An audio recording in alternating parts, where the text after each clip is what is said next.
E a Câmara dos Deputados analisa a PEC da reforma tributária. Vou ao vivo a Brasília, que o Isaías Godinho vai trazer as informações para a gente. Boa noite, Isa.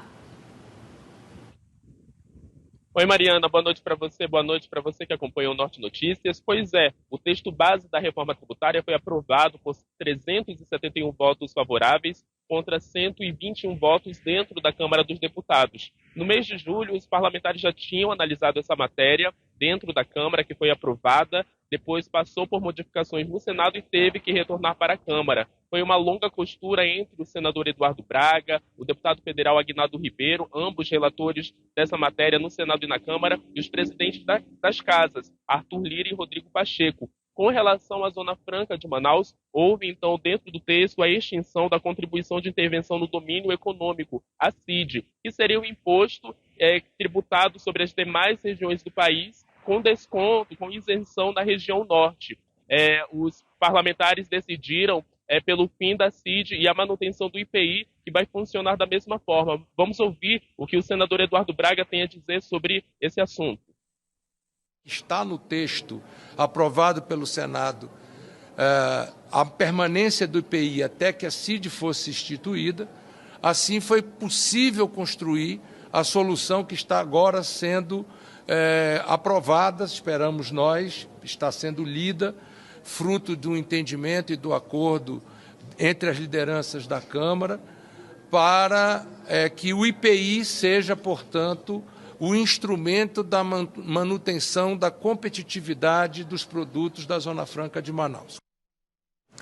Enaltecer aqui a bancada do Amazonas, a gente vê senador Eduardo Braga, aí, que a gente acabou de ouvir, teve um papel também importante aí na reforma, né, professor Davidson Cavalcante? Boa noite. Boa noite, Mariana, sextou para a gente, né? Boa noite para o nosso telespectador, justamente, não é?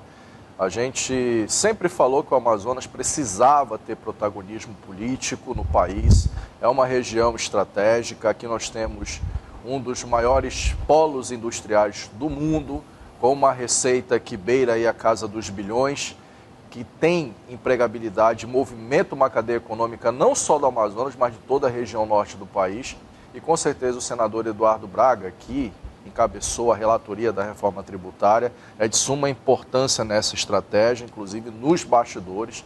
Eu vim até acompanhando o que o senador amazonense pelo Amazonas, Eduardo Braga, estava fazendo, e essa manutenção do imposto, do IPI, na indústria aqui local, na Zona Franca, é de extrema importância e estratégia vitoriosa também dessa articulação, do qual o senador Eduardo Braga é o líder direto. Só para a gente lembrar um detalhe, havia muita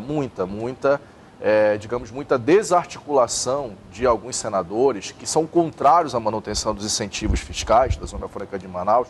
Entre eles, nós tivemos um ataque recente do governador de São Paulo, que aí novamente voltou a criticar os incentivos fiscais da Zona Franca de Manaus, mas o senador Eduardo Braga, determinante, resiliente, conseguiu ali nos bastidores frear e justamente convencer os deputados federais, a Câmara dos Deputados, a manter isso que é de suma importância para o Amazonas, para o norte do país. Sem dúvida nenhuma, mais uma vez agora a gente pode dizer que o Amazonas tem aí um protagonismo a nível nacional, por isso que é importante você ter no elemento político, no meio político, pessoas com um trânsito de bastidores, com articulação. O senador Eduardo Braga é um desses nomes que com certeza faz parte dessa vitória hoje em Brasília, na Câmara dos Deputados, e que deve agora ter o seu fim no Senado Federal, Mariana. Pessoas que tragam resultados positivos para o nosso Amazonas. Independentemente de bandeira política, né, Mariana? Com certeza. Vamos falar